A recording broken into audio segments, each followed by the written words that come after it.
because he said, and whoever dares, whoever doesn't worship the image that I made, I will cast you immediately into the cast of the fiery furnace, that he's going to cast them in there. So what do you think people did? He called all the officials, he called everybody, come see the image that I'm going to do. Do you think they were worshiping the image? They were worshiping the image. When they heard the music, because he had a lot of songs. He had everyone worshiping the image.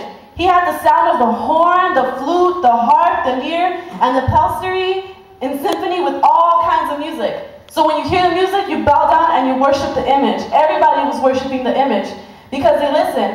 And then some people saw, there was 3 men who said, we're not going to worship an image.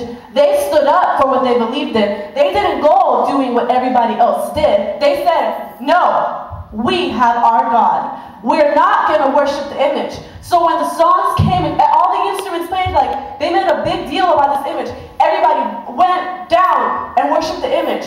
But there was 3 men who said, we're not going to do it. And they didn't. And then here they came, the Chaldeans came and accused them. They went and told the king, "O king, you have made a decree that everyone who hears the sound of the horn, flute, harp, lyre, and psaltery in symphony with all kinds of music shall fall down and worship the image.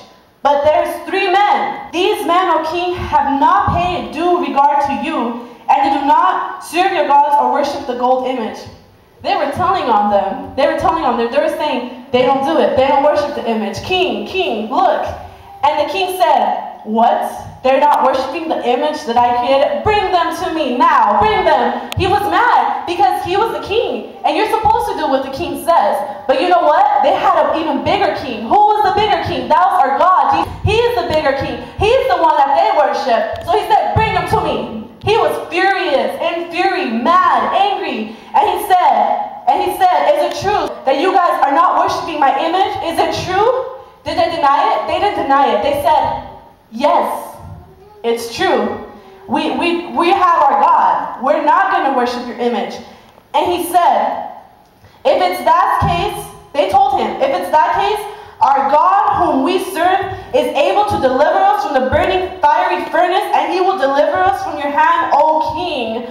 Oh, this is faith right here. They were trusting. They said, it doesn't matter what you tell us. It doesn't matter if you try to throw us in the fiery furnace. We don't care because we're going to worship our God. We're going to serve our God. We're not going to let nothing stop us.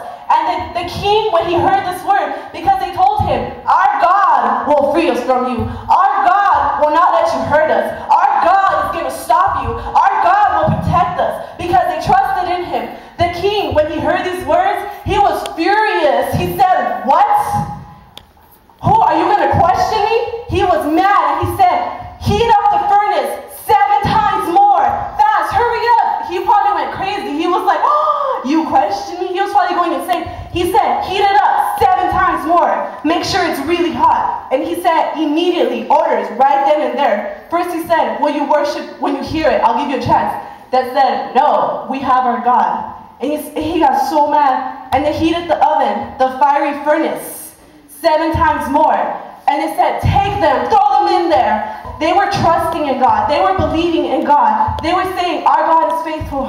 God, we trust in you. But how about because they came and grabbed them and they were taking them. What would have happened when one of them would have said, okay, God, where are you? God, we're going to get in the fire, God. You know, where are you, God?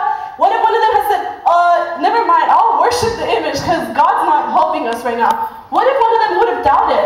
But no, they all struck with their faith. They all stayed with their faith. They didn't stop. They said, no, our God will be there for us. God is never late. God is never late. God is always there. God will never leave you. It doesn't matter who comes against you. It doesn't matter who comes toward you. The Lord is faithful. God will never leave you. Oh, because you may see, God, where are you? I'm about to die. God, where are you? I'm in desperate need. God, where are you? This is hard. God, I can't do it no more. You know what? If he's not, he's there, but he's not going to work until it's his time because he's perfect, because he knows what he's doing. He knows when to come. He comes in perfect timing. And these men were about to be thrown into the fiery thing because they wouldn't worship the image of gold because they had their God. But you know what? They went in there. They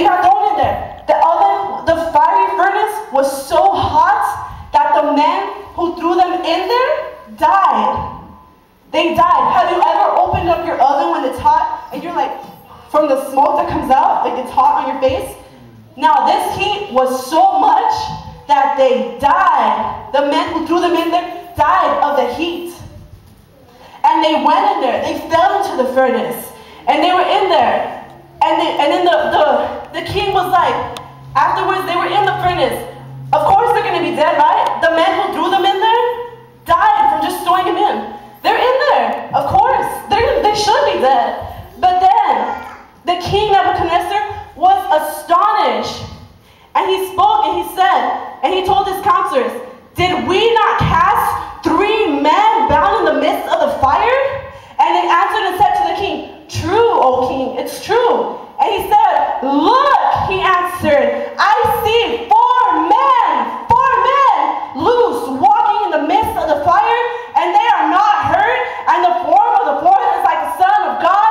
That is what God does. They could have said, no, I don't want to go in there. Where's God at? But they kept believing. They kept pushing. They kept trying. They kept going. And what happened? God sent his angel. God freed them. Your hair burns up with smoke. It does. One time, I saw a candle, and it's one of those candles that smells really, really good. And I was like, ooh, I want to smell it. That's all I heard. My bangs, they disappeared. I had no bangs no more. It was like, your hair burns like that, like nothing. When they came out, right here, he was astonished, and he said, I see 4 men walking, they are not hurt. And then Nebuchadnezzar went near the mouth of the burning fiery furnace and spoke, saying, Shadrach, Meshach, Abednego, servants of the Most High God, come out and come here. You notice how now he's talking servants of the Most High God, because nobody can do that for you. Nobody can save you the way our God does. Nobody can come through for you the way God does. And it says right here in the Bible that their hair was perfectly fine. How is it that somebody died throwing them in there because of the heat, and their hair was perfectly fine? They didn't even smell like smoke. They didn't have no mark that they were ever in a burning fiery furnace. They were perfectly fine. Nothing had happened to them.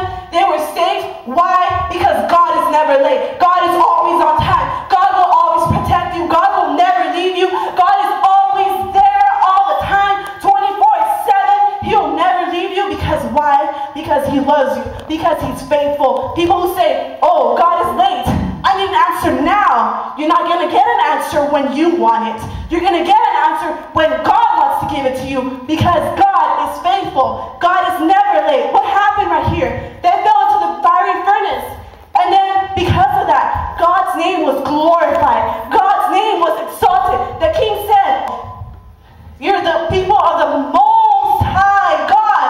And the king said of the Most High God. Now he's exalting God. Now he's seeing that God is more powerful than his gold image. Now he's seeing who's the real God. And who's the real God tonight? The same one that we have here today. In the midst of your affliction, God will come through for you. God will never leave you. God will never say, no, not right now. You may be in trouble. You may be hurting. But you know what? Stick with it. Because when it's your time, God will come. When it's your time, he will pull you out. When it's your time, he will help you. He will lead you. He will guide you. And when it's your time, his name will be glorified with what he's going to do in and through you.